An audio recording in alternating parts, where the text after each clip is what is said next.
Welcome everyone to another video on the Parsha. So this week Parshas Bo. So I'll start with a little bit of a summary, and then afterwards I have a few things I would like to focus on. Of course, the last three plagues I would like to focus on a little bit about when Moshe warns Pharaoh about the Makas Bechoros, which we call, interestingly enough, we call Makas Bechoros, the plague of Bechoros, when the other ones we just call the name of the plague, and over here we add the plague of Bechoros, and that's alluding to that this was the main plague, and I'll mention it hopefully if I remember in the video. And so that's one thing I would like to speak about. The other thing I would like to speak about is, well, that's really basically it. I would like to speak about the understanding the nature of Hashem a little bit from the Makos he brought on the Egyptians, and understanding why Hashem told Moshe, Pharaoh is not going to listen to you after this. What was the purpose of that? I mean, we know beforehand Hashem said he hardened Pharaoh's heart. But if you enjoy these videos, please like and subscribe and help me grow this channel. And if you don't enjoy them, please tell me how I can improve and all of that.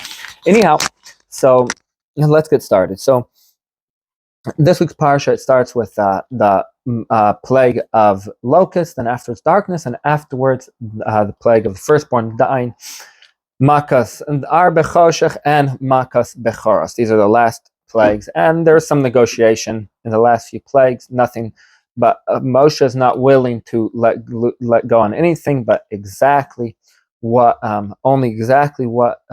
what was planned originally. Basically, letting Bnei Israel go and serve Hashem in the wilderness, which by itself is a question. Why didn't Hashem say, "Let us go, and we're going to the land of Israel, and we're going to be forever free from being slaves to Pharaoh"? Why didn't Moshe say that? And that's very interesting. The Ramban says earlier on, and I mentioned it in another video, that the idea was a beacon for Bnei Israel, that this is the purpose that we're going out, is to serve Hashem. And so, but why Pharaoh? Why don't we say? Why doesn't Moshe say, we're going out to be eternally free? Which really was what they're going to do. We're going to be free. So that's a good question. I'm not clear on an answer, but I would say maybe that the stage of being free completely doesn't come until they go and serve Hashem like they told Pharaoh. And then afterwards, suddenly they became Hashem's nation and became free.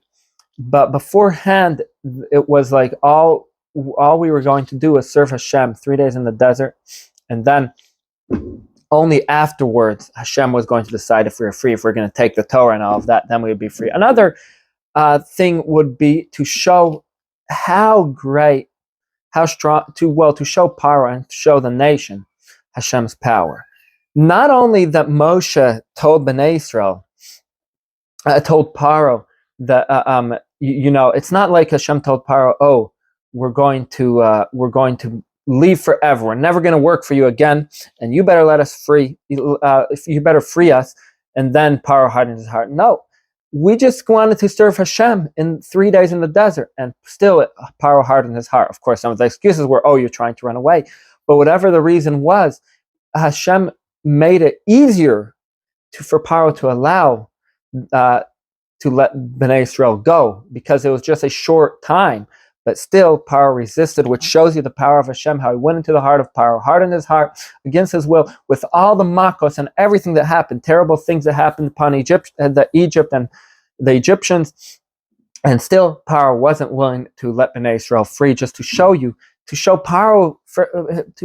Pharaoh that he, in a certain way, when he says, "No, I'm not going to let you free," so he's like, "Why am I doing this? What's wrong with me? Why am I not letting them free?"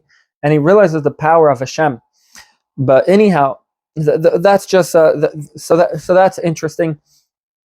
But I would like to speak a little bit about the nature of Hashem. We see, first of all, I think the nature of Hashem, we see the way Hashem does everything in life. It's all quiet, all slow, all almost underneath the vision of your eye, but so beautiful afterwards. And it's not like, all these wizard tricks that you have in movies and all of that, big flashes, big explosions, big impressions, and all of that. And in life in general, we see that the quieter and sometimes the more subtle things are the things that have more power in the long run, and Hashem certainly manifests His will in that, shows His presence in that type of way. And we see even in the plagues, which were clearly a manifestation or showing the presence of Hashem and what Hashem's will in the world, but still it was all in a certain way. It was natural occurrences, but time and location made a big difference. It was so important over here.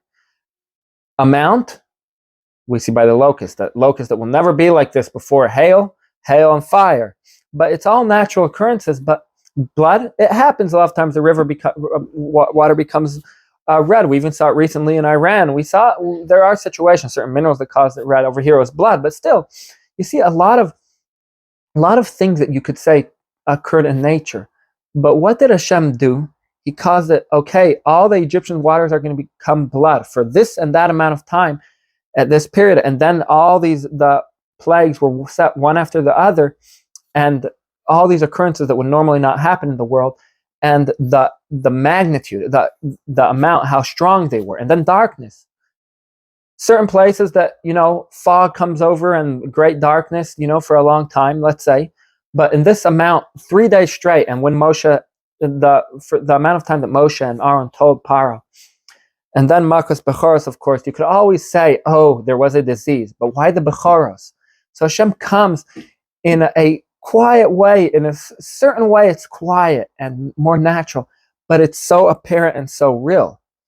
And that's what I want to say, is that it's sometimes so easy to deny Hashem, but it seems so easy to deny Hashem because nature, but the thing is, because the real truth is about it is that nature itself is so revealing of Hashem's presence. And therefore, when He does something else, it's how much more do you need? How much more does Hashem's presence need to be revealed for you to understand? So time and location, but everything Hashem does, look how amazing anything in the world is. So that was just an interesting point that I would like to point out. And therefore, I'd also like to point out that when Hashem wants to give us messages, He wants to tell us something, someone personally or a nation or whatever it is, it's not always like these flashes and bangs. It's quiet things. It could be normal, natural things, but the time and location, how they happen, and all of that, that's very important. The magnitude, what caused it to happen. You always take that into account, and you could figure out that Hashem is sending you messages and telling you what life is about. So yeah, that's just something interesting I wanted to point out. And so one more thing I wanted to point out is, why did Hashem tell Moshe and Aaron, and Pharaoh is not going to listen to you, so I will be able to increase my miracles in the land of Egypt. So Makas Bechoros, when they warned them about the plague of Bechoros, plague that the firstborn were going to die, that should have melted Pharaoh, because he knew all the other ones came. But Hashem said, no, I'm hardening Pharaoh's heart, so the miracles will, to increase my miracles in the land of Egypt. Meaning Pharaoh with his own will, no way he would harden his heart, but Hashem was hardening his heart. That's a very important thing. Now, another thing that's interesting is, so the Torah says, and Moshe and Aaron did all these nisim, all these. Moshe and Aaron did all these signs before Pharaoh, ve'chazek Adonai slave Pharaoh ve'lo shlach es bnei Yisrael. Hashem hardened the heart of Pharaoh, and he didn't send bnei Yisrael. Why is it saying this now? So the Ramban says, because all of these 9 plagues, Moshe and Aaron had a say in them, and they, picked up their hand, they warned Pharaoh, and then they lifted the stick or threw up dust or whatever it was, and then the plague would happen. So they did an action in it. But Makas Bechoros was completely the hand of Hashem, no action. Moshe and Aaron did no action over here. So therefore, it says these signs, these 9 signs until now, Moshe and Aaron didn't do. That were the ones that, did them before Pharaoh, and Pharaoh hardened his heart. And now this one, Moshe and Aaron were going to be sitting inside there eating Korban Pesach when this was going to happen. Another thing I would like to point out, the real plague, and the only real plague that was coming upon Egypt, was the plague, Makas Bechoros. All the rest were warnings and preparations for the last plague. And how do we know it? Because right when Hashem appeared to Moshe in the burning bush, originally he told him, and you should tell Pharaoh, this is what Hashem said, my firstborn, my Bechor, my son, my firstborn Israel.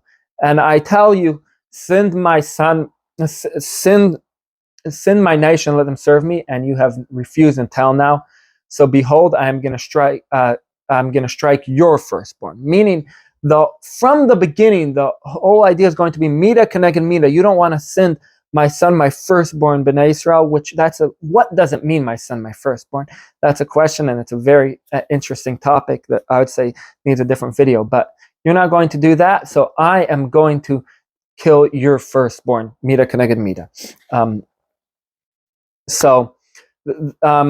So yeah, that's so basically we see from here that that is from the beginning. Hashem's intent was to bring Makas Bechoros, and Makas Bechoros was going to be the mida keneged mida that Pharaoh was going to get. But first, he was going to warn them and all of that, and show his signs to make Hashem, to make his name great, and that everyone will see Hashem before he brought Makas Bechoros. Because all these other nisim and niflaos will come up and beforehand and make so everyone will see how great Hashem is, and also they'll see how Pharaoh could go in a nation and cause him to do exactly what he wants, cause Pharaoh to be hardened and still not sin Bnei Israel until he brings Makas Bechoros.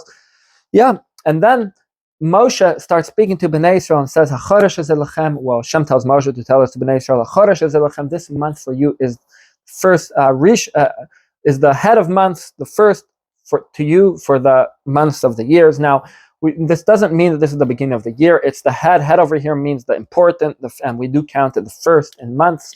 And the reason is because the redemption from Egypt.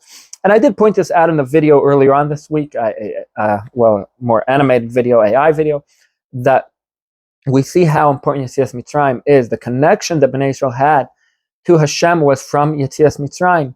Even Shabbos has a certain aspect, which is about the creation of the world. It still has a Zecher Yetzias Mitzrayim, a remembrance of Yetzias Mitzrayim, just how important Yetzias Mitzrayim is. And our connection to Hashem is through Yetzias Mitzrayim as a nation.